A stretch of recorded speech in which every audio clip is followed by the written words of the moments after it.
You gotta bring me one though. I could drink it, but if I'm buying something, if there are other options, nah. This right here though, this is pretty good though. Yeah, I think. But I feel you. It's not like my first drink of choice, but I like it. Yeah. We live? Yeah, we live now. Mic check. And, Mic check. Oh, we got is it cheesy back there? Yeah, one of them. Robert Diaz De Leon, we got you, bro. I got you. Appreciate the early super chat. I got you in 1 minute when we set up.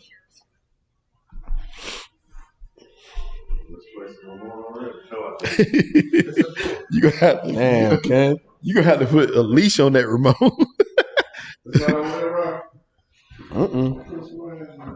Oh yeah, this is 4. Oh yeah, it is. You gotta put your jacket back on. Hey, he put that coat on. I was like, where can you go? I had done that before, where I checked my pockets thoroughly. So, mic check, 1 2. Mic check. Yo.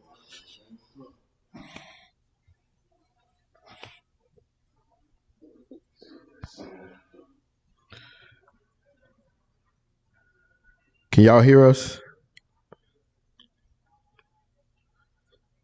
Josh Bros, you can ask any question.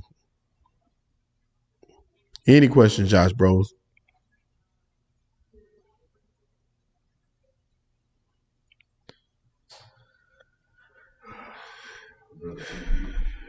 Andrew Wiggins is an all-star starter? I didn't know that. Yeah, Wow. Shoot, who else? Okay, now this is hard. He installed a heated driveway. Oh, that's good. Dang. Never got a shovel. That's amazing. That is.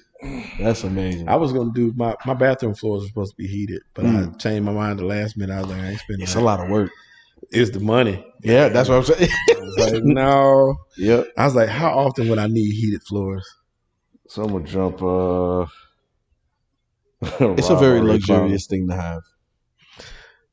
Rob, this is our uniform for tonight. Oh, Ken just missed the memo. He did. So what is that text on the screen? Y'all see that? What did it say?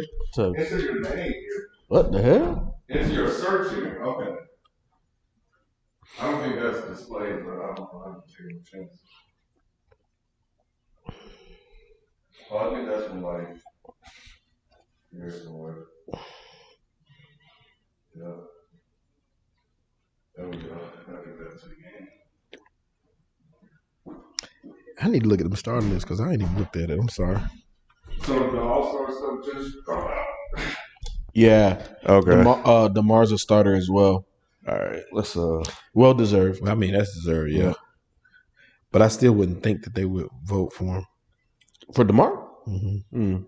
Because he don't get the respect he deserves, is what True, I'm saying. but in the East, guard forward, wing player, how many guys really have outplayed him? No, he deserves it. There ain't no question about that. It's just the fact that how I think he's perceived. So, but I'm saying, so you think that you're surprised DeMar got it, but if Jimmy would have got it, you wouldn't have been surprised? Jimmy Butler? No. Because they just, because they give him more love. That's it. It ain't, even if DeMar outplays Jimmy, Jimmy get more natural love than DeMar ever gets. DeMar don't get the respect that he deserves as a player. But I think he's getting it this year. Because of the record? So? Yeah. Because think about how many clutch shots that DeMar has hit this year. Yeah. Think about how many people doubted the Bulls. And think about who is their best player.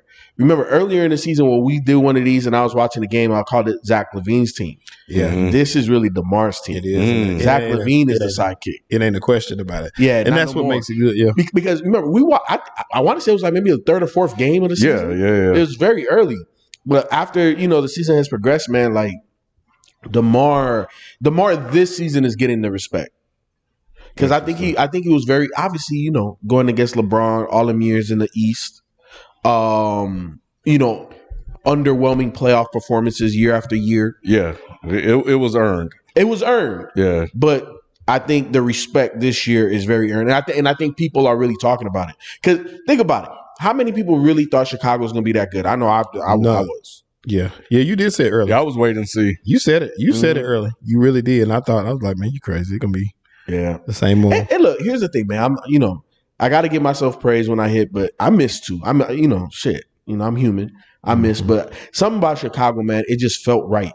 Especially with the Nikola Vucevic trade last year. You know what I'm saying? That being a real key piece. Yeah, man, I like the direction of the Bulls. So. I'll tell you what you missed on. Monty Bates. Goodness gracious alive. He look bad.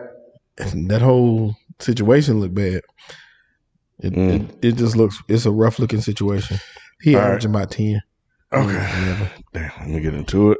You know that he is reclassified up. So he is younger than he should. I mean, he still got a chance. He just look, I don't be watching college ball like that. Even though I always say I haven't really watched college ball this year. This is the place where sports opinions collide. Dead End Sports. I'm your host, Kenneth B. Inch. Joining me on the show, we got Sheldon J. What's the word, man? What's good? Feefo 24/7. Thank you for saying it 24/7. Yes, sir. And this is something new that we are experimenting with. Just more of a condensed show that's focused on a singular topic, with room to kind of touch on other areas, of course. But we want to try to keep this one down to around an hour. Bleed over a little bit is fine, but and just it's just something that just kind of hit me. I think there are a lot of things, when we do the Tuesday show, a lot of things that happen that just requires our full on attention. So yeah, and then of course, like I mentioned, Tuesday we it was primarily football, and we wanted to get into some basketball, and I think this is a good day to do it. So this week, we're going to talk about James Harden. And, of course, you guys can send your super chats as well. We'll get to those, But we're going to talk about James Harden and also the All-Star, I guess some All-Star news hit. So I want to get some info on that. I didn't get a chance to see all of that. But I thought that was interesting about, Wiggins. Okay. Yeah, Wiggins. Starter. Yeah, not just on the team, but a starter. Yeah, I saw people were like, "What?" But I think he's earned it. Well, yeah, he's been playing really well. And let's be honest. Look, the Golden State Warriors. Well, hold on. Let me not hijack. We'll talk about it. Yeah, we'll get to it. But James Harden, man, James Harden has been making a lot of news lately, and I saw that the Nets said that they were not going to trade him.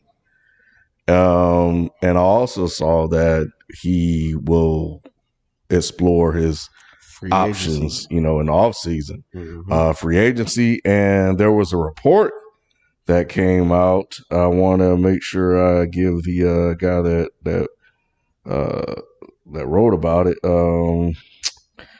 his props. Let's see. But he said that James Harden isn't happy.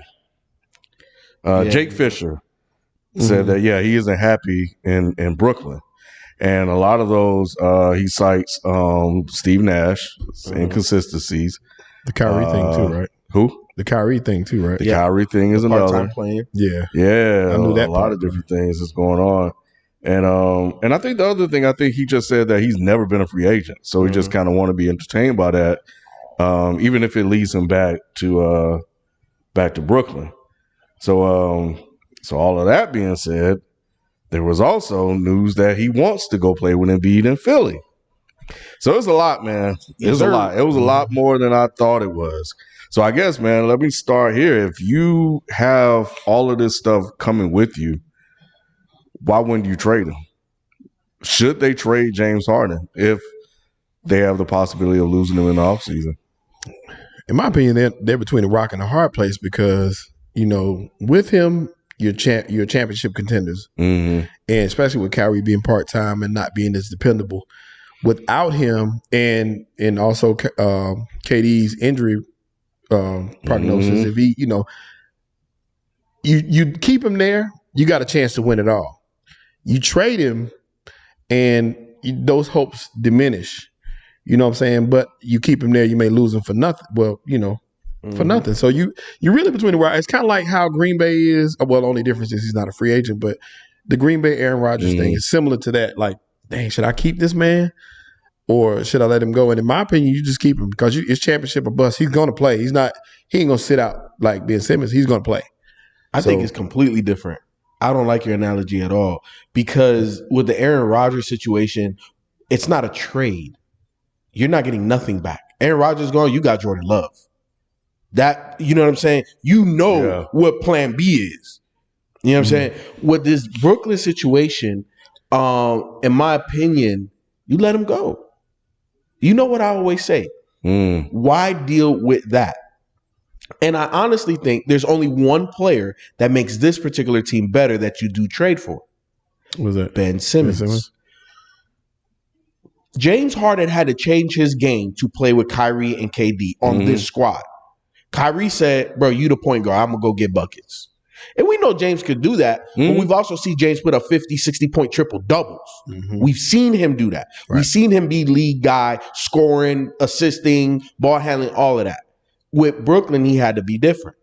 You get Ben Simmons. What does Ben Simmons want to do? I'd rather get 15 assists than 5 points. That's his game. And you become even nastier on the defensive side of the ball. 6'10" guy literally guards all 5 positions. You know what I'm saying? Yeah, he's not going to score, but you know that he's not going to let you down defensively. Now, at the end of the game, hey, shit, you got Kyrie and KD.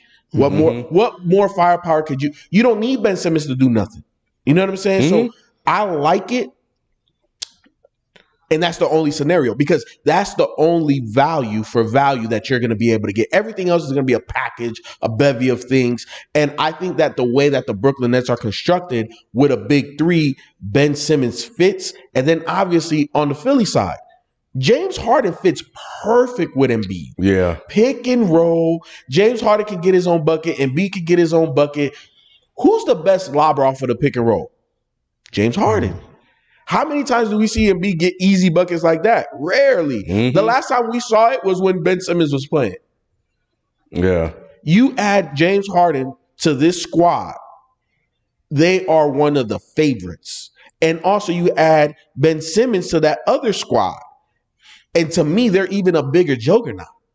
You know, the Brooklyn is hesitant because when the three of them play, it's crazy. They feel like they're unstoppable. And I think the record kind of speaks for itself.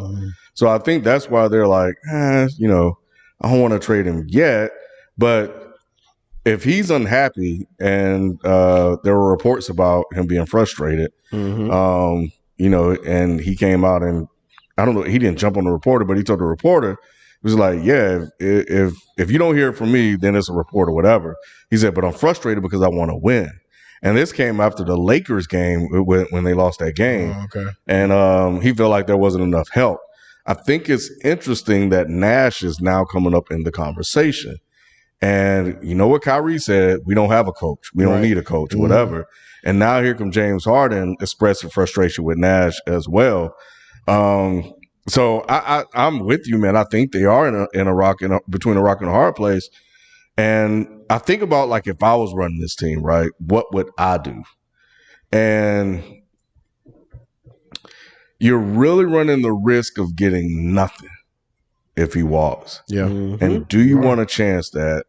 Because you can really win the title this year if all three are healthy, if the situation with Kyrie improves. But that's the unknown. Like if you got Kyrie full time, then you're great. But going into the playoffs, man, who knows what can happen? Those games at home can cost you. I think they're 12-12 at home. So it's like it's. I didn't even see any of this. Like this feels like this came out of nowhere. Right. Like, did you guys catch any of this stuff before it started happening? No. But where there's smoke, there's fire, and I think that in anticipation of where we are right now, when the whole Kyrie thing happened. Oh, he might play part-time. He's not going to get vaccinated. He's not going to do this. That shit was going to rub somebody the wrong way. Yeah, you had to know that. Who, when, we don't know. Because you think it rubbed Harden the wrong way? I think so. I think it rubbed all of them the wrong way. I'm sorry. I'm completely misheard you. You're talking about Kyrie not playing. Yes, Kyrie not playing, rubbing people the wrong way. Yeah, my bad. You're right. No problem. Mm-hmm. I think KD was kind of like, whatever, bro. I'm KD. I'm on the squad. We're going to make the playoffs. Yeah. Okay, whatever. The fuck. I think for James Harden, and I think KD has that stance because I decided to play with this guy. Yeah. Mm-hmm. I could have went anywhere in the whole NBA, and I chose Kyrie Irving. So that's on me. So it is what it is. Mm-hmm. I wanted to be in Brooklyn. I'm in Brooklyn. James Harden didn't really want to be in Brooklyn. James Harden got traded to Brooklyn. That's not necessarily. I thought he wanted to go there. One of his destinations. Yeah. He didn't have. It wasn't Brooklyn or nothing. It was like, okay, send me one of these places. Oh, Brooklyn? What? Shit, hell yeah! I want to know how many places was on that list though. What else? I wanted. What? How long was it? Like maybe 5 teams or so. I remember. I can't remember. Yeah, that was a little while ago now. But either way, I definitely feel like James Harden is kind of the odd man out in the trio. And you got to get some for him because he's too valuable to just let walk. And then to try to do a sign and trade in the 9th hour when he decides to go somewhere, you're taking back scraps. Would you though? Go ahead. I was gonna say not necessarily. I think no, but what I'm saying is that's what's customary. With free agents that are just going to walk, oftentimes at the 9th hour, they'll sign them and then trade them. So that way the team does get something in return. But at that point, it's devalued because he's going to leave anyway. I just don't know. Like for me, I think I know your stance on that. You like to trade. That's your thing. But a lot of these teams, man, it's about championships. And we know Brooklyn has championship aspirations. Mm-hmm. I don't think Ben is that answer. And I say that because James Harden, out of all those players we named, even, KD, Kyrie, he's the most consistent of the trio, meaning he's going to be in the lineup no matter what. KD is the best, of course. There's not a question about that. But as far as his health, you know what I'm saying? That can kind of be tricky. We know Kyrie, like I said, Kyrie can go off on a mission and go on personal time. But James Harden is pretty much going to be in the lineup, you know what I'm saying? And he's going to he's going to do Mr. Everything pretty much. So he's the one that's got to hold that ship steady. So it's probably a lot of, pressure on him, and he's probably feeling some type of way because he got to do it by himself. And that ain't what he signed up for. So when he came, I thought he was thinking, you know what I'm saying, we got this super team. We can compete with the other super teams. I can get my championship and submit my place in history. But these guys ain't playing. You know what I'm saying? Once again, when we talk about KD, of course, there's a reason. It's not an excuse. I mean, he has an excuse, but Kyrie doesn't. That's why he's frustrated with Kyrie. It's like, look, man, I came here so we can get this thing, and you been messing up this whole time. Do you think that he suspect Durant's injury is worse than they're letting on, and that this may be the team that has to go into the playoffs to try to win, or it's a possibility of a re-injury? That could be the case. I don't think he's going to force himself out, but shit, look, we've seen that story before. Oh, come on, so it's the NBA. Yeah, we seen it with him. Exactly, we seen it right with him. If I'm them, I'm definitely trying to treat this with kid gloves, because he can explode at any moment. Like you said, where there's smoke, there's fire. It's no coincidence. All of this stuff is popping up now around the trade deadline. Yep. And this Harden Simmons thing has been linked and discussed for a while now. Ken, there's so many roots that intersect in this whole thing, right? Like, I don't know if it was the article that you're pulling up that I saw, but one of the owners of Philly is really cool with Little Baby. You know what I'm saying? Obviously, Daryl Morey and James Harden. You know what I'm saying? Because think about it. I'm not saying it's because of Daryl Morey, James Harden became a superstar, but he's the one that made the trade all those years ago to Houston in the 9th hour, right? Like, we talking about like season day 1, boom. Daryl Morey pulled that trigger. James Harden with no offseason with that Houston team scored like 35, 40 points first game. I was like, okay, I know. Okay, James nice, but I don't think he's that. And then all of a sudden, he's James Harden. Yeah, right. You know what I'm saying? So that link, I think, is always going to be there. And in my opinion, Brooklyn would be foolish to not at least explore it, because the threat of getting scraps in return if there is a sign and trade, you know what I'm saying, just because, or he walks away, you literally get nothing. It would have to be a sign and trade because, I mean, if you're Brooklyn, to take on that salary, you got it. You're like, all right, well, shit, I'm going to get something to give me Ben Simmons. No. What I'm saying is this whole sign and trade thing that I'm talking about is, let's say James Harden opts out of his contract and he starts to entertain other teams.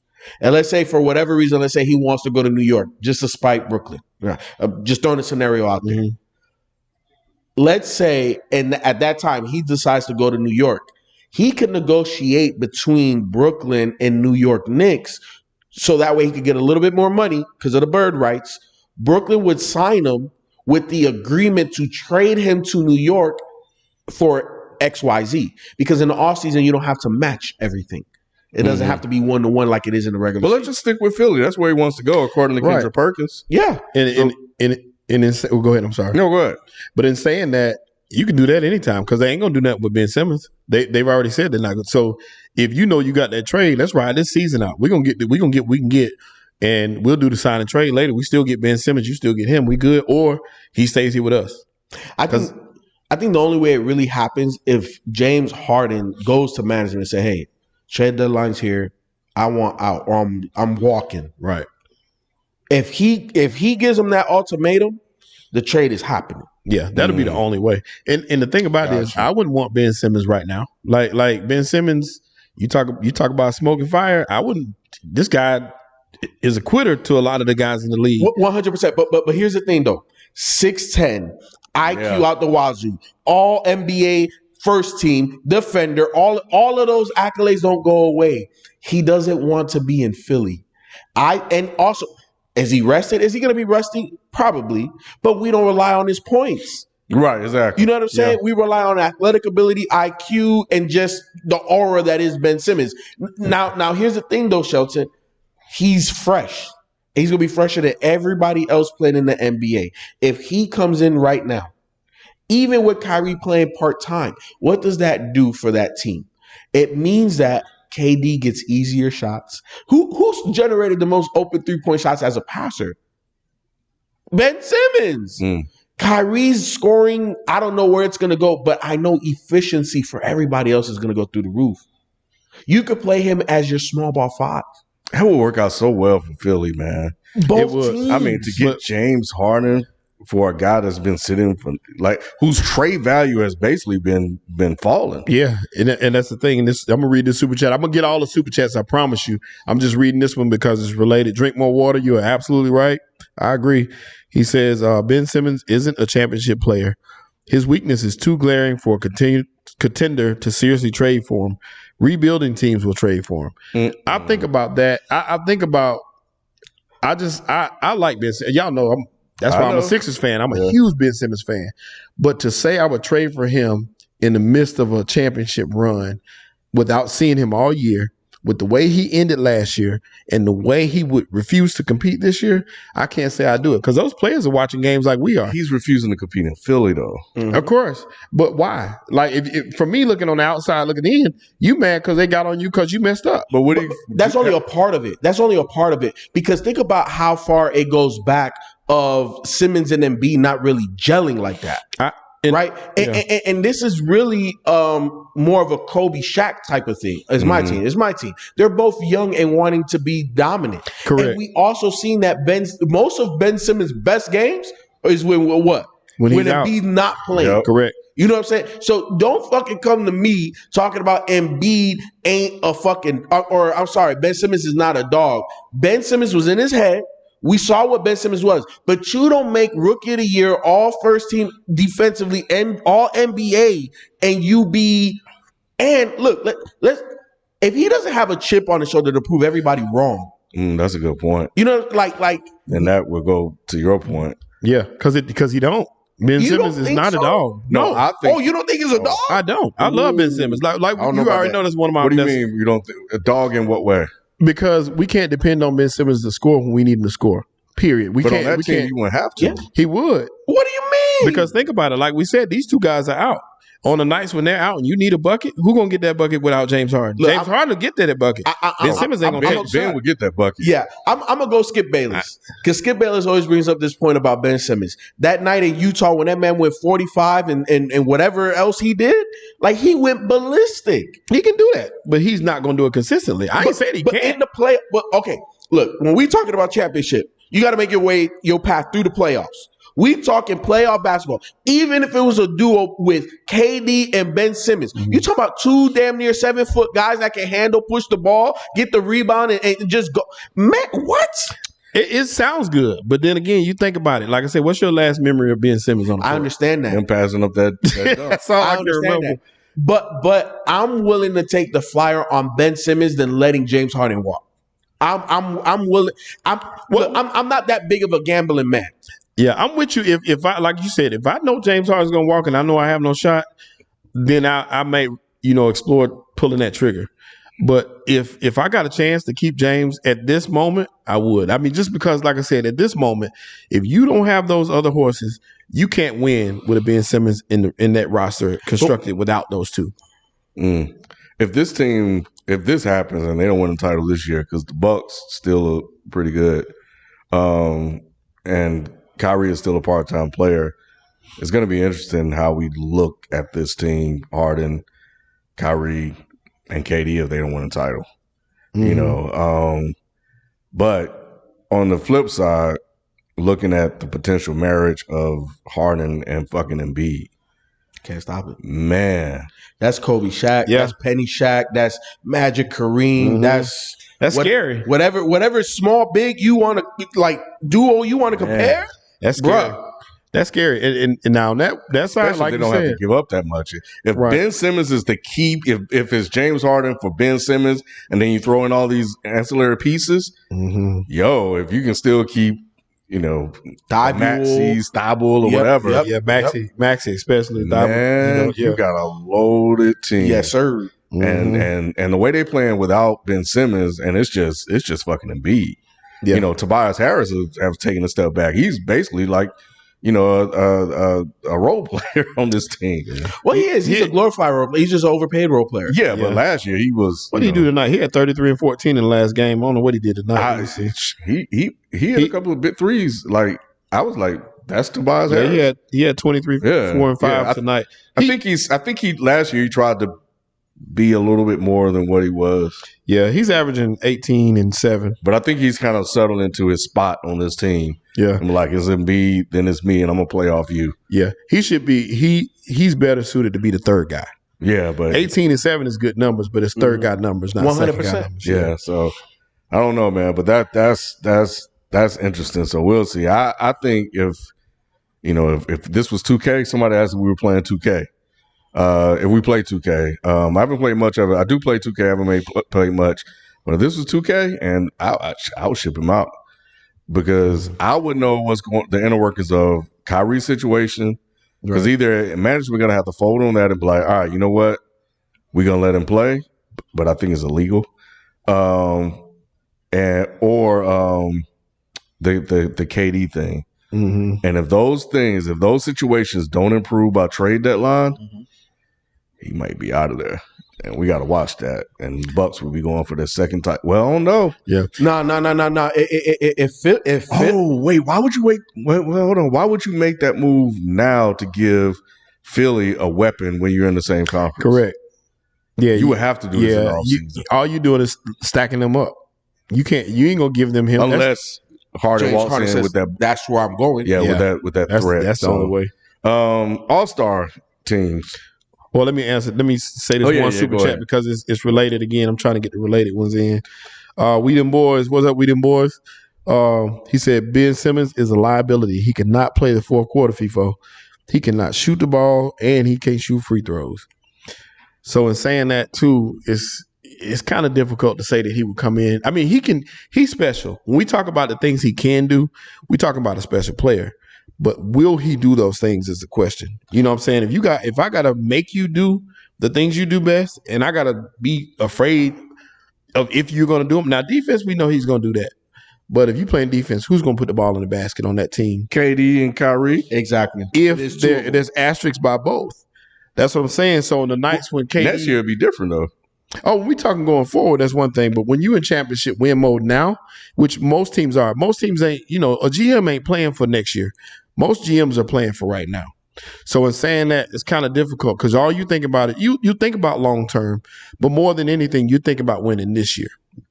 Well, especially this team, considering what they did to get him. So, but I mean, you can't look, man. We've seen Harden show his ass before. Mm-hmm. And yeah, I don't know if you want to risk that. Yep. I guess they would. Hopefully they be checking his temperature and they kind of know where he's at. Cause he letting them know. It's like, yeah, he lets people know where he's standing. So, he's doing that. So good. You know what I'm saying? So hopefully they know something that we don't know, and they, he like, all right, well, this is what I want to do, and he's saying it not in the way he said it to Houston. In Houston, yeah. Now, if he, like you said, if we talking that James Harden, I'm with both of y'all. Let's go. Let's make it happen. Because like I said, I'm still scared of Ben's mind frame, and I'm scared of what the team would think about him. Because a lot of players lost respect for Ben Simmons for not playing this year. A lot of them. Yeah. And that's across the league. No matter what the issues were in Philly, you let your team down. And that's what they fans like we are. Like, but you know what though, Shelton, all will be forgiven when Ben Simmons takes that rebound, spins off somebody, wraps the next person, throw a no look alley, and they get a dunk and the crowd go wild. The moment he do some crazy shit like that, all is forgiven. And then he don't take them shots that they need him to take. That's when they come back. And KD though. They got two. We got to keep the asterisks on that because if now, and like I said, I'm with you. You're talking about the asterisks. We talk about the playoffs. How many times do superstar level players like that miss playoff games? If Kyrie can't, if they continue what they on now, Kyrie gonna miss all the home games. You see what I'm saying? So as it stands today, if the playoffs started today, we'd be in a jacked up situation because you're missing your main piece. Well, for those, there's your home court advantage. The playoffs start April. Shit, they'll probably relieve that. Well, no, that's a vaccine. That's a law. You have to have a vaccine, right? I think so. In New York, damn. Yeah, depending on what you do. Oh, shit. Okay. So I want to see how that's going to play out. I want to see if they're going to be paying. I'm surprised they're not paying the fine already. I would be. You already went against what you said. What you said was you weren't going to let him play part-time. And here you are doing it. So why not let him play the whole time and just pay the fine? Well, you know what backs up what you're saying, Shelton? What's that? Ben Simmons got 2 player votes for the All-Star. I want to know who did that. Well, he has played 0 games citing mental health. But is this Andrew Wiggins' first All-Star? Yes. It has to be, yeah. That's not unbelievable, but that's good for him, man. That's good for him. I'm kind of surprised. I'm trying to find the list of everybody that made it. Like, who did he beat out? Yeah, I want to know who he started Andrew from. Bad turnovers right off the gate. Man, you hit that. Oh, here we go. All-Star starters named. Let's see who we got here. Western Conference All-Star starters: LeBron, Jokic, Wiggins in the front court, and Curry and Ja in the back court. That's a crazy back court. It is, but damn, who did Wiggins beat out? Would Luka be in that position? Nah, he would be for the front court. No, yeah, I don't he'd think be so. back court. So he is a guard now, that's not a interesting. point forward like they like to say. But yeah, Ja and Steph, that's gonna be nice. Eastern Conference All Stars, nice. Yeah, front court: Durant, Giannis, and Embiid, and then the guards. How the hell you guard that? Wait, hold on. I gotta pause you right there. Giannis, KD, and Embiid. Ain't no guarding that. The only thing can stop them is themselves. Can't but one of y'all get the ball at a time, bro. That is literally the Monstars. Golly. Go ahead. I'm sorry, Ken. And yeah, in the backcourt is DeRozan and Trae Young. So who the best out of them 3? Right now, who's the best? Yeah, injuries aside now. Give me one. Give me the East, man. No, I'm talking about KD, Giannis, and Embiid. Who's pick one of them 3. That's your guy. Which one of them is your guy? That's So KD, Giannis, and Embiid. Who's the best one? Hey, that's a dead end sports poll. Go ahead in the chat if y'all can. Pick your top out of them three. KD, Giannis, and Embiid. That's 1A, 1B, 1C. It is. Pick one though, Feefo. Oh! I got mine. I'ma say Embiid because look. Ken know how I feel about Embiid from before day one. Yeah. And he's doing the most with the least out of all three of them. Because look, man, we're splitting hairs with all three of them. All three of them can defend their position in multiple positions. All three of them could shoot. All three of them dominate at least the offensive side. I can't say KD dominates the defensive side, but he is a contributor. You know what I'm saying? Like he's not the weak link on defense. But I gotta go Embiid. Who you got, Ken? Shit. Yeah, I fucks with Embiid heavy, but give me KD, man. I'm gonna show the old man some love. Being the old person on the panel. Because KD, man, people, I don't know if people really like before he got hurt what this man was doing. But the crazy thing is, people were talking about. I know Q was talking about Embiid's run, but I'm like LeBron was second right behind him.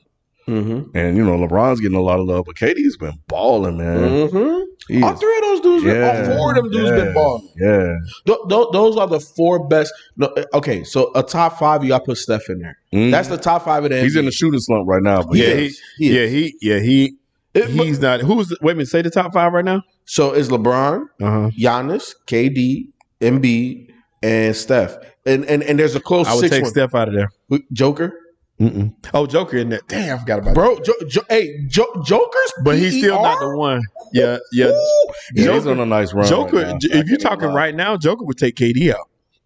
No, but you're talking about right now, this year. Right now. Yeah, Joker's numbers? I've seen them. His PER is way higher than Giannis when he won the MVP. Bro, Joker's on some other shit. Yeah, he really is. And ain't getting the credit for it. He's not. But you know who mine instead of Steph would be?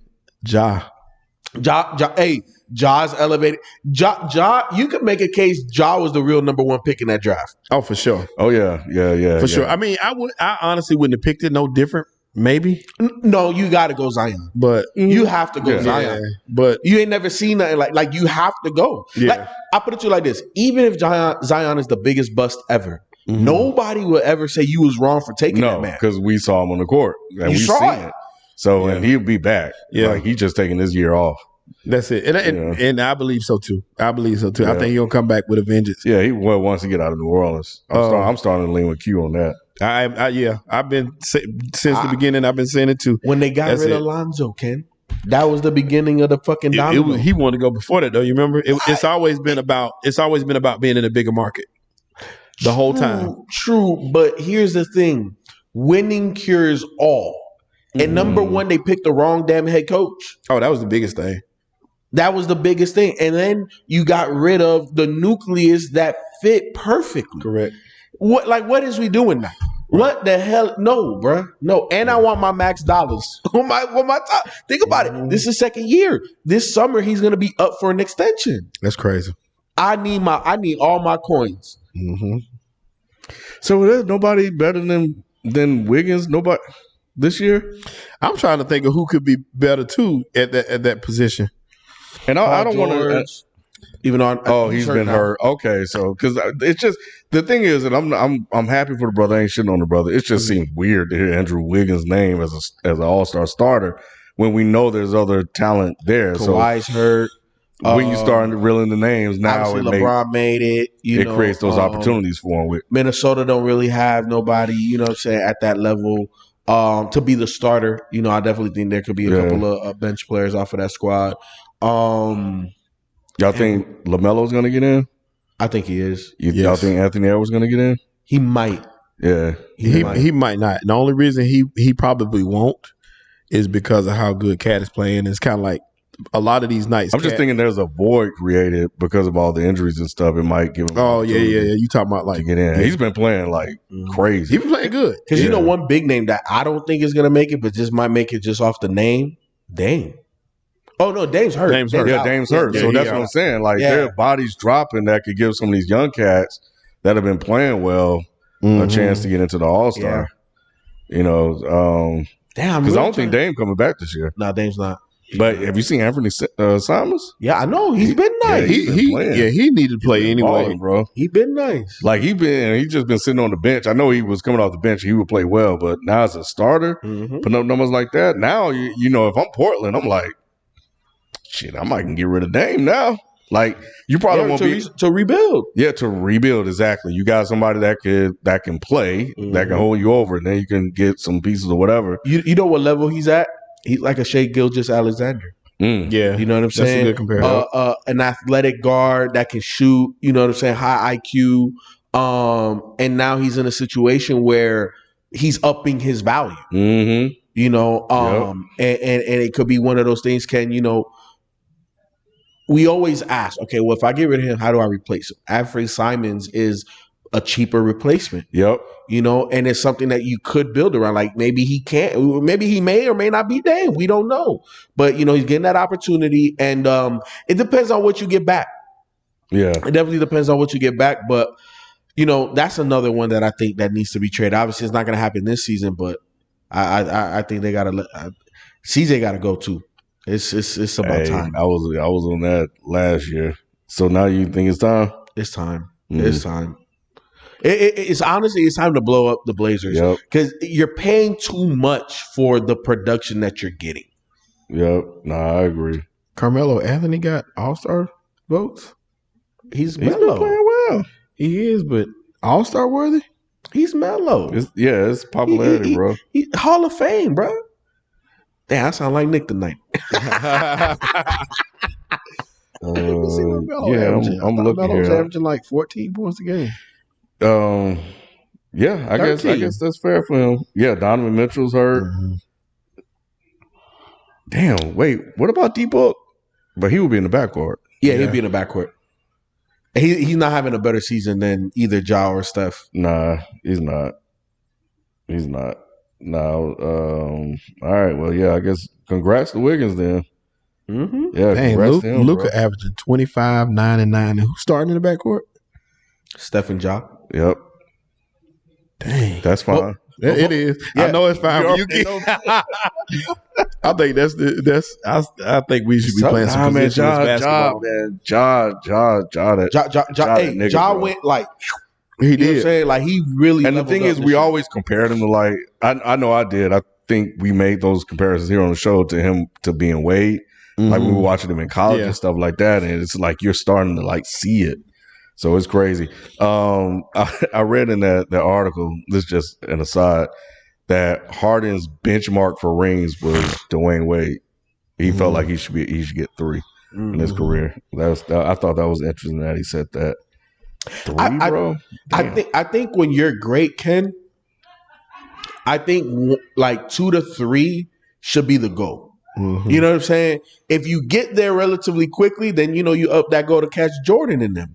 But like, shit, getting 1 is hard as hell. But it is. But when you're that level great, like you should have a goal of at least 3. Because you know, unlike football with basketball, you know, once you crack that code.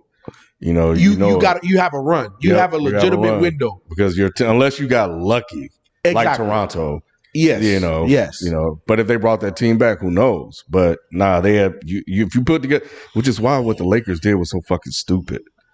But you know, that's neither here nor there. I saw Shaq say at halftime that he was talking to Russ and he told Russ to slow down. Yeah, that's what he was telling him. And did you see the clip? Yeah, and it was interesting. Russ was like, "What do you mean?" He didn't understand it at all. He was like, and then his other response was, "I'm trying to get in rhythm." And Shaq, a big man, was like, "Nah, man, like you can't get in the rhythm playing at that speed." And Kenny Smith, of course, followed up and was like, "Man, that changed his career." And Russ has been playing better ball in terms of like from what I've seen, pacing and stuff. He was a little sped up tonight. But I guess I'm wondering if, like, will he call Shaq or will somebody else have that conversation with him? Like, yo, if you slow, because when he slows down and just pick his spots and get to the rim instead of taking these jump shots, you know, he's really, really effective. The other thing I was wondering is like, well, shit, why haven't LeBron told you that? Yeah, it's true.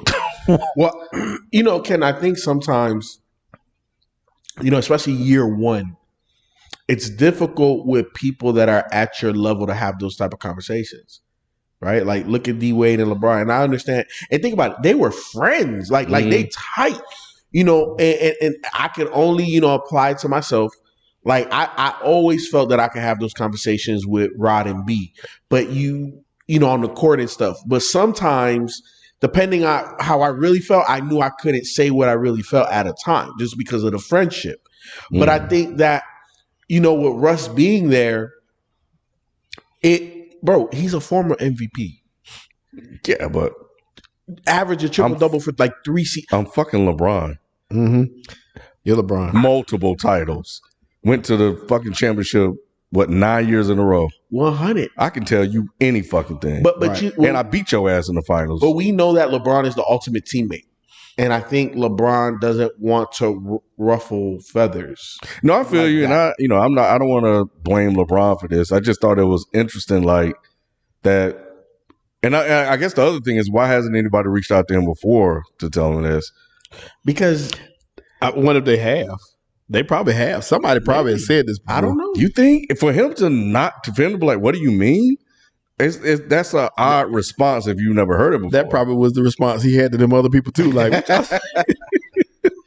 Because, Ken, out of anybody in the NBA, Russ is the main one that can only play one way. I think he can play. I think he can play differently. I don't think he always has to play this way. But that's always been my stance. My stance was always it's about the head coach. We know what about how we feel about Scott Brooks, right? That's why he's not even in the NBA no more. We felt like that about Billy Donovan, right? And even though he's redeeming himself with the Bulls, you know what I'm saying? Who else he had? D'Antoni. Come on, D'Antoni's trying to speed you. Slow down. What do you mean slow down? You know what I'm saying? Yeah. And now he's here, where, you know, championship ball, you can play fast, but in spurts. Right. You know what I'm saying? Like, I think the perfect team that does that is Golden State. They'll push it. Of course they'll push it. But they'll slow it down and kill you in the half court. You need half court execution to win a championship. And I think that systematically, Russ just never had that. Because he had to do everything. So So when he had KD and after KD, because I think that's when he kind of got out. He also of that. had James Harden too. Well, if you're talking about the Rockets, OKC. what I'm saying, OKC. Like when KD left, I think Russ' intensity and effort went up a notch because he had to make up for what KD was no longer there to give. and the ball wasn't always in his hands like it was later on too. So you didn't see as much of that stuff. Yeah, because early on, James Harden was the point guard down the stretch. Yeah, right. So you couldn't see his tendencies of going too fast. Maybe. I don't know. I feel like once it became the Russell Westbrook show, those MVP triple doubles. Right. I think he had to play so hard. And I it's probably gonna feel like I'm making excuses for him, but I'm just when I track his career, he had to play so hard just to try to win games that it became the only way he knows how to play. Correct. So now that you're younger and your athleticism is starting to wane and fade on you, your jump shots broke and everything like that, which it's like, can somebody get to him and coach him? So whether that's LeBron, some OGs, we already know Vogel's not going to be able to do it. At least it seems that way. Who's going to be able to get in his head? Because I think if he's able to understand that, like how to play winning basketball, I think it could turn this Lakers team. I think he could be one of the things that could turn them around. So I thought it was interesting. I don't know if you saw this, Feefo, but let me see if I can pull it up. Yeah. Wiggins done hit like 2-3 threes in a row now. Did you see that one play they just ran for Steph? It was a beautiful play they ran for Steph. Somebody jumped it. I think that whoever that is. You know what I think about blocked it. Wiggins is that's Anthony Edwards. No, number 4 I think blocked it. No, it was number 1. Oh, it was? Yep. It shows you how an organization can really mess up your career. Mm-hmm. You know, this team he played against. Wiggins' career high. Oh, that should have been goaltending. Yeah, still on the rim. Wiggins' career high versus one team is against. His 2 career highs, right, against teams. That's good. Individual. Wow, he made 2 of them against individual teams. He bouncing. Is against Minnesota and Cleveland. His old team. His 2 highest points per game is against his 2 old teams. That's personal. Oh, of course. Hey, so what do you think about Klay so far? Clay's Clay. I don't think the win and everything is there yet, but by playoff time he'll be fine. Yeah. And he looks more slender. Clay was a little bit more bulky when he was playing. He got something to prove. Oh, 100%. 100%. And he can move side to side. That was my only question. That was my only question. Is he still gonna have a lateral quickness? I could just tell he's just not in basketball quickness yet. I'm so afraid he's gonna get hurt, man.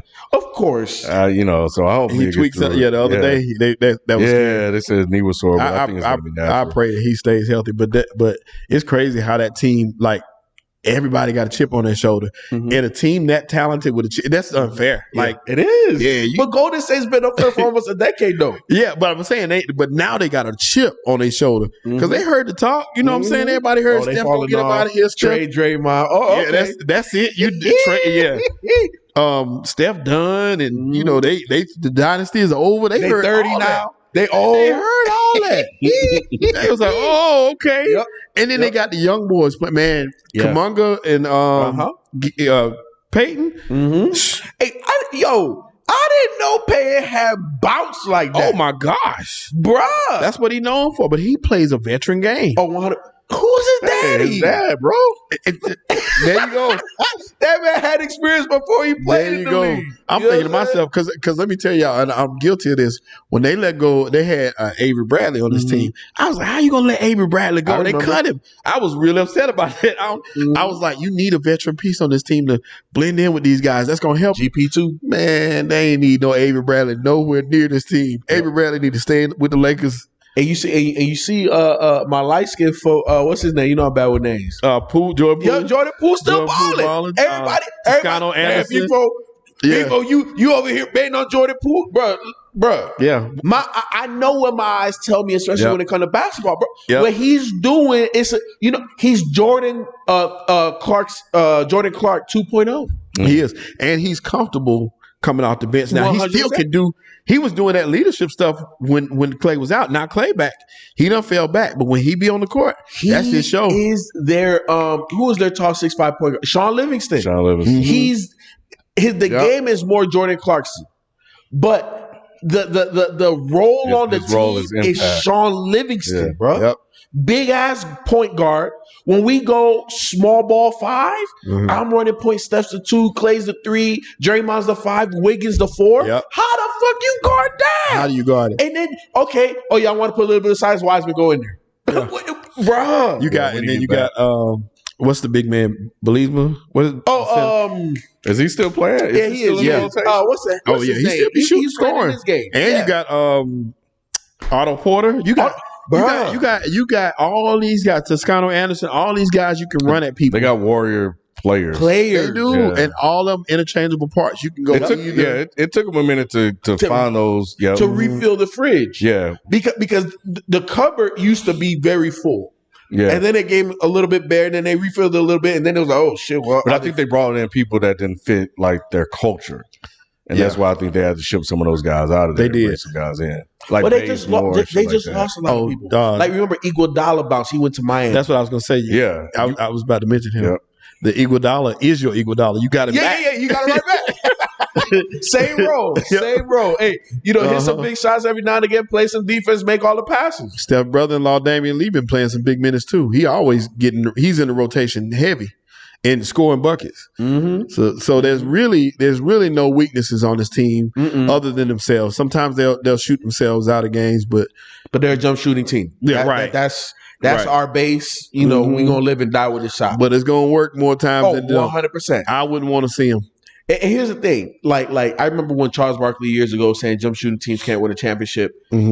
And Kenny Smith made look. Us shooting 20 to 30% from three is like you shooting damn near 60% from two. Right. You know, and the other thing is this: when you got firepower, especially at an elite NBA level like this, bro, how many times Clay and Steph not gonna hit? Yeah. How many times both not gonna hit? Not very often, and then you got Wiggins hitting now too. So this is the problem lineup right here for me. If you look at this lineup that they got on the floor now, he waited too long. That's what Wiggins was telling him. They don't have they don't have any size in the middle, and the reason Wiseman is out. Somebody asked why Wiseman. They found out that he had they just released that he had to have another knee surgery. He had a second one to clean up that scope. So that's why he was supposed. They kept saying he's going to do contact. Well, they had to go back in and clean his knee up again, so it pushed his recovery time back. So they're getting frustrated because he's supposed to be. He may not even play this year. But yeah, that knee was giving him some more problems, so they had to do a second surgery, and he's still out. But if they had Wiseman, that's all the size you need. Oh yeah, 100%. Because now you could play small ball but stay big, and then obviously with Draymond, you can still go really small if need be too. So yeah, 100%. And then obviously Draymond's not playing in this game. Correct. So they typically Cat is not a problem for Draymond. Nah, absolutely not. But Cat's been a little bit different this year. Right. It's crazy they're a 500 team because they've been so bad for so long. It's like they were experts at losing games. Cat playing ball. He really does have a chip on his shoulder. He's playing like he was playing with a purpose now. Yeah, it's weird. Maybe you're afraid Anthony A.E. gonna take his spot. Yeah, and it's cool because A.E. can do his thing. He ain't got to worry about doing it all. Yeah, he came out and said he thinks he's unstoppable or something like that was a quote he had. Who said that? Hey, Anthony Edwards. Yeah. Oh, yeah. His confidence is like 100%. Yeah. I said that. When you saw that UGA. That man, look, D Wade more bouncy. Yeah.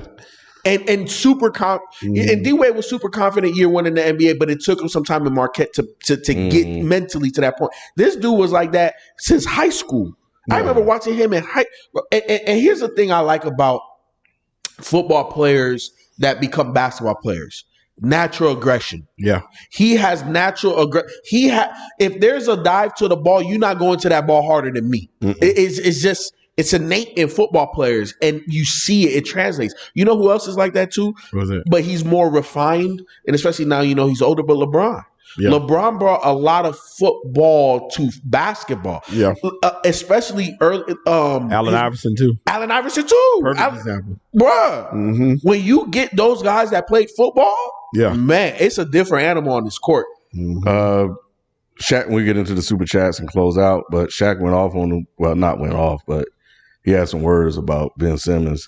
So he said the difference between Embiid and his soft partner is he can take criticism without being a crybaby. Great players step up to the criticism and perform. So this other guy, I don't respect him. I will get rid of him. And that is so right because Shaq went off on Embiid. He was really hard on Embiid. He was. And Embiid responded. He did. And he came back and he's been a different guy ever since. Yeah. I'm proud of how all these big men are playing. Like I said, when you got the Cat, big man back. Yeah, Cat playing, you got Embiid playing, we got Joker playing. Those guys are playing some basketball. All those guys in the East. But Embiid has played 28 straight games. That's another thing not to shake a stick at that we don't think about. His consistency this year has been impeccable. I think because Ben being out, it's pushing him. It is. He got a chip on his shoulder. He want to prove. He's like, you know what? Even without this guy, who all NBA, okay, just give me the damn ball. Watch what happens. That's it. And that's the reason why, in your question, to go all the way back, I have to pick Embiid. Because Joker still got a nice squad around him. KD, part-time got Kyrie, but that's still a good squad built around him. The way Philly is constructed, you needed the other guy, or at least the perception of it. And Embiid is over delivering right now. The expectation wasn't for Philly to be where they are and how they're playing right now. That was not the expectation. Yeah. And I never picked that. I would have picked Embiid too this year. Yeah. All right. Well, let's answer the super chats and we'll call it a show. All right. First super chat we got was from Drink More Water. Drink More Water says Zion still hasn't played yet. Time is ticking. No, it's not. No, it's not. I don't think a lot of this is injury related. I think we kind of briefly touched on. I don't know if that addressed part of it, but Q's been speculating that he wants out of New Orleans.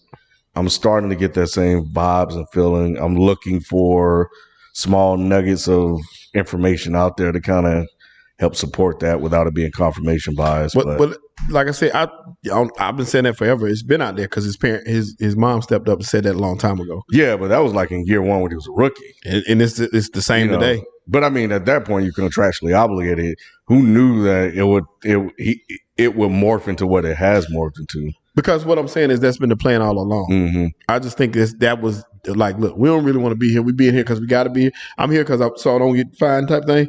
And I'm going to just save my body and work as hard as I can. But I mean, to FIFO's point, like when you're winning, it's fine, cool. I'll win. I'll get my second contract or whatever because it's the most I can make, right? Now that you hire Van Gundy, you bring him in, you basically really pissed him off. Correct. So I guess, that was out there, but they didn't do enough to make him happy to want to stay. Correct. And that's where they fucked up. So. Correct. If I'm Zion, I'm playing it just like LeBron. I'm signing a 2+1 or a 1+1. And I will hit free out. He does not have to sign 5-year, $100-some million. 2+1. I'm out. Yep. Joshua Jericho of Polisock said, "What's up, Josh?" Joshua said, "Switching the QBs, who wins and who loses? The Titans and the Niners." Oh, you put Burrow on. Oh, Titans and the Titans and the Niners. So you putting Jimmy G with the Titans and you putting Tannehill with the Niners. And they play against each other? Well, I guess who wins the trade? If you traded them both, which team would have fared better? I think San Fran too. Because of Kyle Shanahan. He'll have Tannehill moving out of the pot. Like, Shanahan would make it work better. Yeah.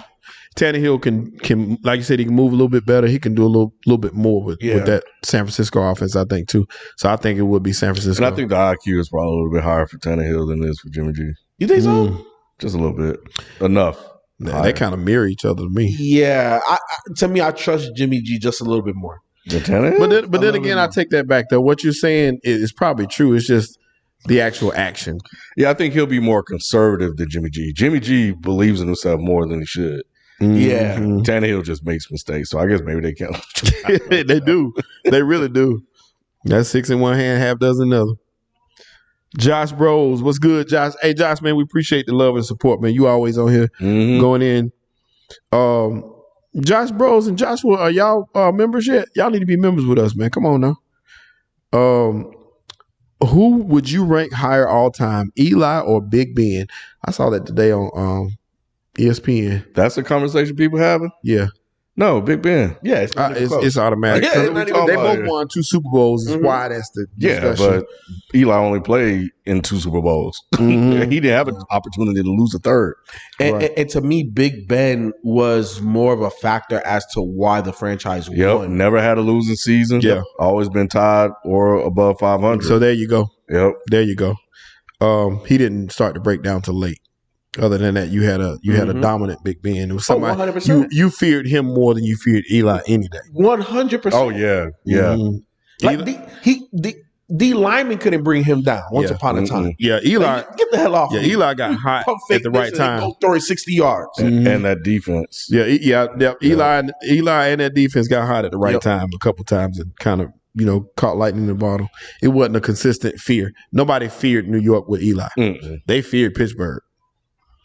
And that whole attitude. Robert Diaz de Leon. What's up, Robert Diaz de Leon? He said, longtime fan, finally have money to contribute. What y'all think about Wiggins being an all-star starter? We talked about that one earlier. Hey, we appreciate that, man, rocking with us. And, we appreciate the donation, too, and the fact that you contributed. That goes to a good cause. We appreciate that. Like I said, I'm surprised, but I never thought about the fact that there's not much to choose from. Yeah, I was surprised. I was like, Wiggins an all-star. That doesn't make sense. But, yeah, but when we walked through it did. Yeah. I'm still gonna go back and sit down and look at that because it ain't nobody. No. I guess not. The Key Sweat song. Nobody. Ain't nobody. We them boys said Harden is declining. If I'm Brooklyn, I'm not offering him a $200 million extension. No teams will give him the money he's looking for. He's not the same player. How is Harden declining? I think it's because of the rule change. I think that's what I'm looking at. But his his field goal percentage is worse than Russ.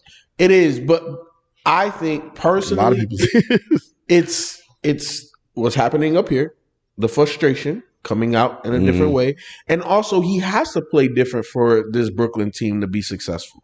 You know what I'm saying? I think pairing him up in Philly puts the ball back in Harden's grasp to do whatever he wants. Outside of, here you go, big guy, let me go over here. You know what I'm saying? So, do you think that would mesh? Do you think Harden's ego? Well, never mind. That's a stupid question because his ego isn't in the way in Brooklyn. So, yeah, we good. And then I think, look, let's be honest. When Dwight came to Houston, you think James Harden looked at Dwight as an equal? Like, man, they brought you here to try to help me, bro, but just get out my way. Right. There, I got supreme respect for Russ, but Russ, this is my squad. Yeah. When he went to Brooklyn, it's KD. and Kyrie get buckets. Yeah. You know what I'm saying? In Philly, that's the best big man in the league between him and Joker. Yeah, ain't no question. There ain't no question. I pass you the ball on the block at least 10 to 12 times a game. Oh, wow. I'm fucking up. Like I'm not giving the squad the best opportunity to win. Oh, he's gonna splash that. Oh my goodness. You should. That was they missed. They didn't score there, but that whole possession was really nice. So this is all they do. Look at this. Oh my goodness. Look at this. Oh, the my ball goodness. has energy. Did you see that? That looked like a Globetrotter play, didn't it? You know, that's a beautiful thing about Golden State. They never stop moving. Nope. It doesn't matter. Okay, you try me. All right, cool. I'm gonna move here. And they all are willing passers, Ken. That I think that's the most underrated thing about Steve Kerr and what he has done with it. Look, man, all of them passes. And the ball never, no dribbles. Look, Draymond's no not dribbles. playing. Look, you see that? Yep. No dribbles. In all that, there was no dribbles. Draymond is not playing. Draymond ain't even out there. Come on, man. And see, Ken, this is why, to me, Golden State's still the favorite to win the championship. How do you guard that? That's your third big man off the bench. You can't guard the ball like that. And Clay fit like he never left. Mm-hmm.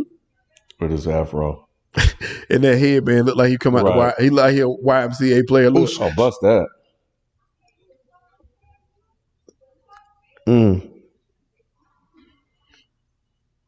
Drink more water with the super chat. Hey, we were watching the game just now, y'all. So we got caught up just now. That was, if y'all not watching, tune in. This Golden State thing is nice. Hold on, is that Jaden McDaniels? I think so. Yeah. Yeah. Jalen is in. Yeah. He's had a couple of good games here and there, and they've written about him. So Jalen is in Charlotte. Yeah. Okay, that's Jaden. He twisted his ankle the other night. We miss him too because he's a key contributor off the bench. He's slim, but he be making some plays. And he'll get out there and not be afraid. I saw y'all talking about Kelly Oubre. He was talking about your Kelly Oubre thing. Hey, Kelly Oubre had 36 for us the other night. I ain't gonna say nothing because y'all dogged Feefo. No. With Golden State, he didn't fit. But with this Charlotte team, and they kind of let him go off the bench, they convinced him that, hey, you come off the bench, do you. And he does exactly that. And he is playing inspired basketball, playing with Melo. And Melo find him, and he shoot that thing. He probably watched all those videos of y'all talking shit about him. He did. He hit 10 threes. He hit 10 threes yesterday. Shelton and Nick. I ain't talk that bad about it. Hey, we did go in. Hey, he hit 10 threes last night. Drink more water. Drink more water. Hey, we appreciate the love from y'all, man. Drink more water said thoughts on the new Rising Stars Challenge being a 4-team tournament with 7 players on each team in 3 games. The players get drafted. Also, 4 G League Ignite players get to play in the game as well. I like that. That's interesting. I kind of liked where it was, USA versus the world, just because that's kind of where basketball is right now. Say that one more time. Let me wrap my head around it. All right, so the new Rising Stars Challenge is a 4-team tournament. There's 7 players on each team. In 3 games, The players get drafted. Also, 4 G League Ignite players get to play in the game as well. I like it this way, but I wish that you just have a whole G League team. Just bring them in there. Yeah. But they probably be scared that that'll mess the product up if they win. Yeah, I like that. You know why? Because of the drafting. Like I think so obviously there's gonna be 4 different head coaches. Okay, this is interesting. That make it more competitive. Yeah, and coach of the year and stuff. Yeah. So, but yeah, I think it's a good idea. It gives the G League players shine, and I think this tournament thing is going to be where you see a lot of them. So, yeah. Brendan Irvin, this All-Star game is going to be. I'm going to be interested to look at it and watch and see this year. Quick question from Brendan Irvin. If Nate McMillan can't get his Hawks team going, is it time to say he's an overrated coach? Like how people saying Doc Rivers is an overrated coach? No, because since they traded Cam Reddish, they only had 1 loss. Yep. Nick is the Doc Rivers. Overrated guy. Yeah. Doc has had some shit not go his way, but I don't think he's overrated. Not at all. And Nate McMillan, I don't think he's overrated either. Let's look at where the Hawks were before he took over. Correct. You know what I'm saying? And yeah, they got off to a slow start. And I think Travis Schlenk said it the best. Oh, y'all gotta where he felt as a GM, maybe I made a mistake by bringing everybody back. Yeah. And he took accountability for that. But here's the thing, Ken, I don't blame him either, though, because it's a lot of young talent. And I've always said, you can't pay them all. Yeah, you got to kind of assess. And he took a little long to assess what he needed to keep. Ken, your mic is off. That's weird. Shouldn't be. Yep. Yeah. But B just said it. What up, B? Well, you know, like the whole Cam thing, though, Ken, is I love the ceiling, but what does this team need? It needs defense. And not saying that Cam can't play defense, but Hunter is more of a natural defender. Yeah. You know what I'm saying? No, I got you. I thought Cam kind of might have been losing his way a little bit too, like kind of just going rogue. Here's the thing. Cam was playing pretty good too. It's just that looking forward, we're not going to pay. We already paid Huter. We're planning to play Hunter. We just paid John. Obviously, Trey is bruh. You know, so they're trying to trade John too. They are trying to trade John, which is why they wanted that first round pick from New York. Yep. Okay. Yep. Okay. I think they have 3 first round picks in this draft. So I was talking about John Collins. I know I'm going a little bit off, but if I'm OKC, I might trade for John Collins. I might give up a pick this year and a future first round, because you know they got like 30 first round picks. A future pick whenever the hell. And I like John Collins and Shea. And you still got hella draft picks. Yeah. You know what I'm saying? That you can build around those 2 guys, and you're not paying nobody outside of John Collins. And that's pretty good, Feefo. Yeah. I think OKC is a nice place for John Collins. And it makes sense for the Hawks too, because they just want more trade assets. Because must be a cord or something. Okay. I have to look into that. They said it's better now. Okay. Every word. What else we got? What up, B?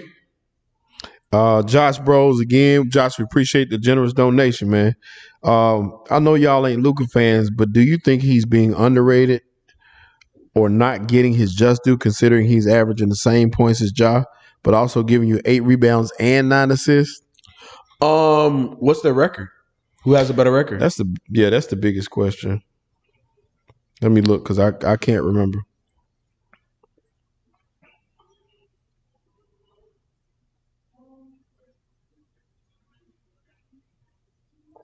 Memphis has a better record.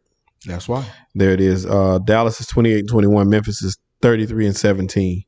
So that's really the reason for that. And Ja is the engine that's stirring that whole. Luka is too. But if you got to pick one, you got to go with the one, like you said, with the better record. And he's doing it on a team that nobody expects. Nobody expects Memphis to be playing as well as they have been, especially late in the season. They've been killing it. And let's be honest, does Ja have a better secondary player than Kristaps Porzingis? Kristaps, to me, in my opinion, is better than everybody else on that Memphis squad. Luke got more talent on the squad. I'm not saying he's a lot more, but he got more, and Jaws has a better record. Yep. Is that it? Nah, we got a couple more. Presto T. What up, Presto T? What up, Presto? He say, do y'all still look forward to the dunk contest? If not, what event would you want to see instead? With all the shooters, I think horse could be interesting. That's what he wrote. No, I don't look forward to the dunk contest. 3-point, if anything. It depends on who the contestants are. Yeah. Like, I'm not, when I was a kid, it was always, dunk contest. But now it just depends on who's actually dunking. But really the 3-point contest. Yeah, I still watch the dunk contest. I don't watch it with the same intent that I did before. You know what I'm saying? It's died down over the years because it ain't nothing really new under the sun. There's nothing really creative that you can do that you couldn't do before. So yeah, but I still watch it. And like Ken said, the 3-point contest, it will never get old, especially with some of these guys shooting now. With the shooters we got now, that's taking over. We them boys. What up, we them boys again? He said Dame will be fresh and Portland will get a top 3 pick this year. No reason to trade Dame for future unknown assets from top heavy teams like Sixers. It depends on what's in the draft. Yeah. What's the point in if they can't play? My guy from Duke. Yeah. What's his name? Pinheiro. Shit, if Portland can get him, then yeah, I'm keeping Dame. But CJ can go. Yeah. CJ and Nurkic can go too. Both of them can go. Yeah, definitely. Yeah. Both of them can go. Yeah. Remember they wanted to keep Nurkic over damn Joker? No, they didn't. I thought that was a conversation. They didn't know who to keep at first. Yeah. Obviously, Denver made the right choice. Well, they made the right choice, but I guess what I was saying, there was a conversation. It was a conversation. Yeah. It was a conversation. Well, that would have been because Nurkic was now. Yeah, nah. Because Nurkic was a little bit older. I think he was in the league like a year or two more than Joker. Yeah. But yeah, they made the right choice. Yeah. Marty McFly. What up, Marty McFly? Member for 4 months, man. We appreciate that membership. Appreciate it. Can you tell them about membership real quick if you're not a member right now? Yeah, man. If you're watching on the desktop, you can see the join button. If you click that, there are 2 levels you can pick from, and it goes to supporting the show. And like I said, we're working on a members only call-in show. So just stay tuned for details on that. Yes, sir. So we do have a lot of great things coming, man. Please join that membership. We'd appreciate the love and support. Marty McFly said, what up, Marty? He said, how bad you think Josh Allen and the Bills will suffer with offensive coordinator Brian DeBoer leaving? I have absolutely no idea. But Me neither. To be quite honest, I really don't know. But it's going to be interesting to find out and see how that goes. All right. But because I don't know how much he actually did to unlock Josh Allen, so. But you just find somebody that has a similar offensive philosophy and bring them in. They got a nice culture with the Bills. They took a lot of Carolina's key staff members, like those guys, like the Sean McDermott's and even those front office guys were what was making Carolina solid all those years. So with the infrastructure they have in place, like you said, I think they'll bring in the right guy. And it shouldn't hurt him that bad. His confidence level should be through the roof right now, the way he played. So in saying that, I don't think he'll be hurt as bad as you would think if he hadn't had those plays. This playoff run he just had, if he hadn't had that, then maybe. But the run he just had, he should just roll in the next year. He should be confident no matter who's there. And I bet they ain't going to change the offense much. Whatever they do, they're going to have to fall in line with him. So unlike some players, it's based off his talent. Josh Bros, one more time. He said, random question, but I'm a Spurs fan and no one talks about us no more. What do you think we need to do to be a contender again, and should Pop retire? Pop should retire. He should. And Pop is my favorite coach of all time. But does he? But he's still coaching at a high level. It's just he don't have the ingredients. The only thing they have right now is DeJounte. Outside of that, it's like, bruh, like what, like what's the expectation? So first and foremost, San Antonio is really just devoid of talent. Now, should Pop go? I agree. I said all that, but I agree because the next level, the next step is to bring in young guys, the 19 and 20-year-olds. Yeah. And not saying that Pop can't handle it. It's just that should Pop do it? Because it's like, bro, like if you're going to still coach, you should be coaching championships. You shouldn't be part of a rebuild. Right. Yep. And it's just, your run is like, who had a run like you? Right. Nobody. So it's just kind of time. And there's just no talent on that team. No. The next question we have, the next super chat rather, is Drink More Water. He said the 2 number 1 seeds don't have all-star starters. And the number 1 seeds Miami are in the East, right? I think they are. They should be anyway. They were climbing. I think so. Yeah, Miami now in the East. And the Suns. Wow. In the West. That's crazy. And then King Deal, remember for 4 months, right on the piggyback off that, he said the Suns, the number 1 seed with no starters, is wild. CP for MVP. I feel y'all on that, but in saying that, who would you take off? You're not taking stuff off. Yeah, you're not. Or a job. Right. Nah, it's just not going to happen. Right. And on the other side, who from Miami should be a starter?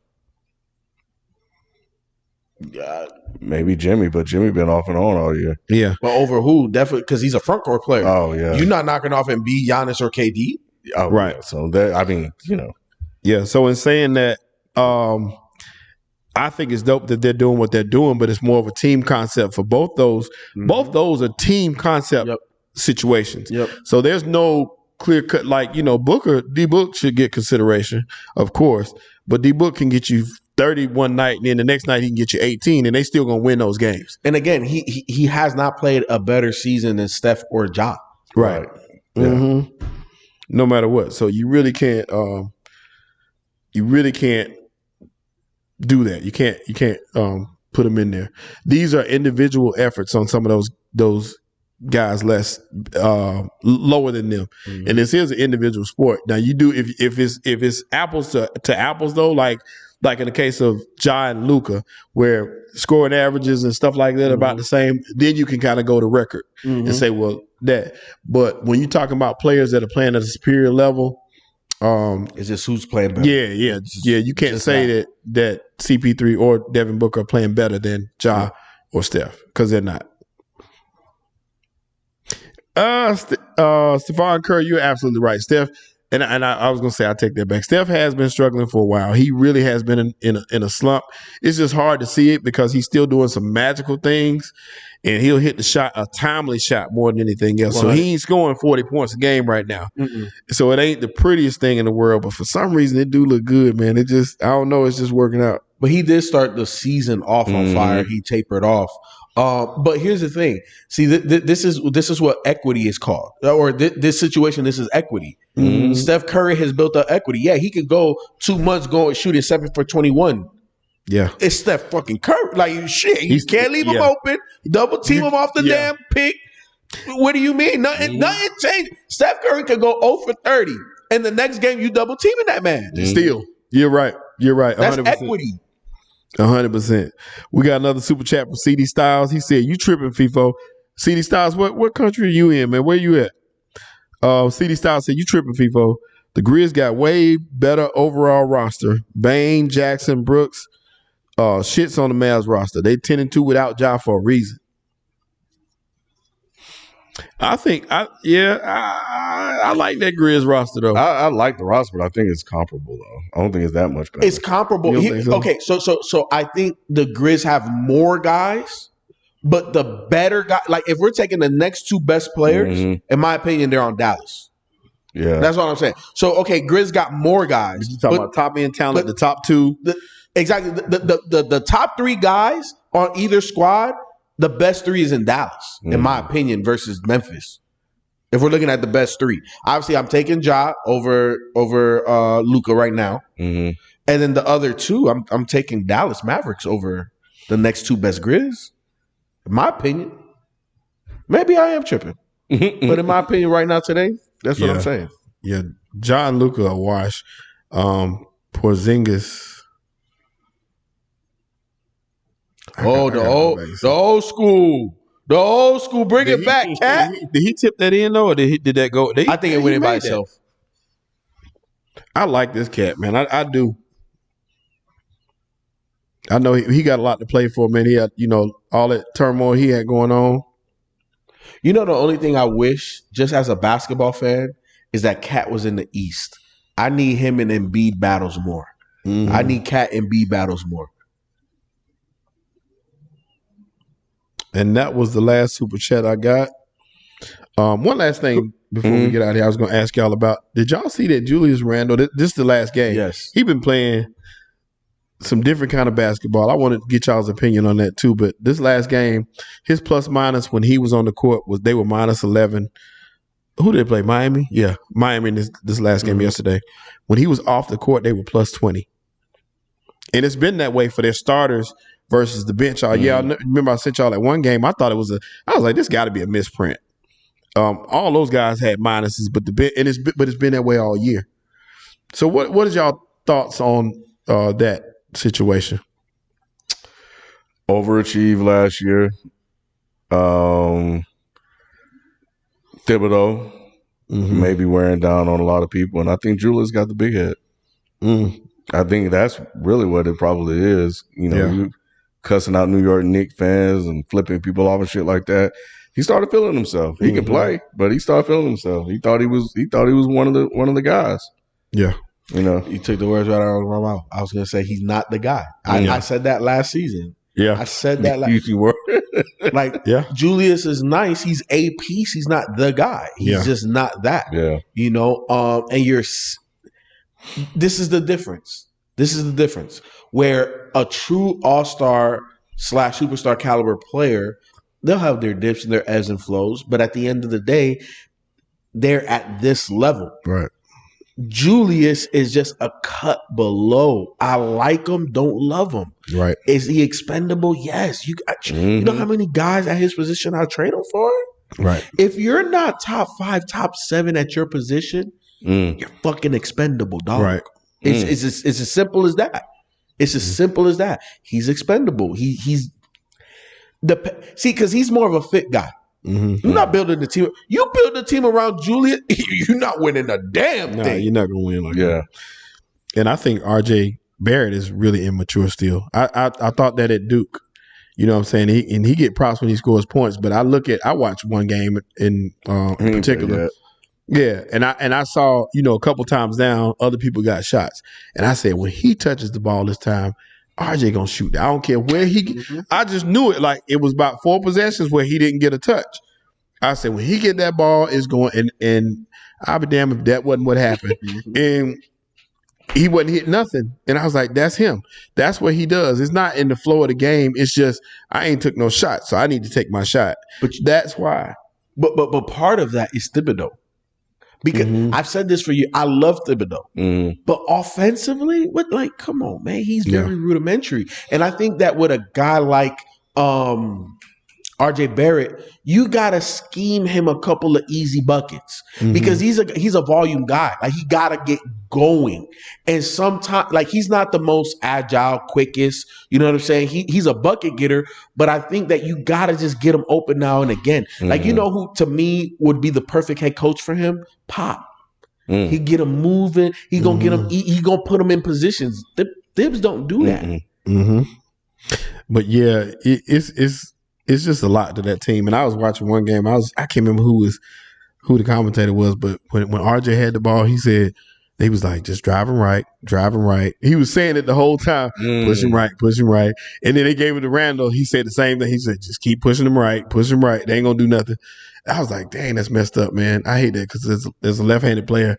I'm like, man, them boys, man, I wish they would kind of develop and be able to go right easier than what they do and can convert. Now, on the play that he said at one play when RJ had the ball, RJ came down and some kind of way he went under the dude and shot it a left hand layup. It was like, how did you get that shot off? Because he was pushing, he was playing good defense and forced him to the right, but he got back to his left some kind of way, which was a nice play, but it's just it's too much. They playing too much. Like I said, when the starters are on the floor for the Knicks, they losing.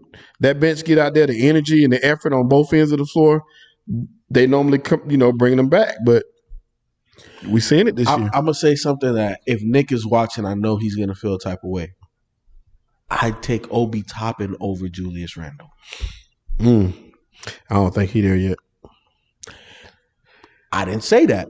What I'm saying is what I get from Obi Toppin is very comparable to what I get from Julius Randle. And what I get from Obi Toppin, Julius can't do.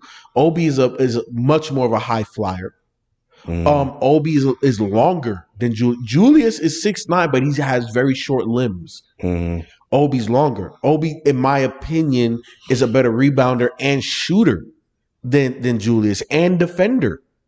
Give me Obi Toppin. Now, I'm not saying Obi's an all-star Obi. I'll build my team around Obi. But what I'm saying is you give me a pure point guard and Obi and pieces, I take that over Julius. If Julius ain't getting it done, might as well. At least you can get something of value for him. Yeah. Figure out what you're going to build this team around.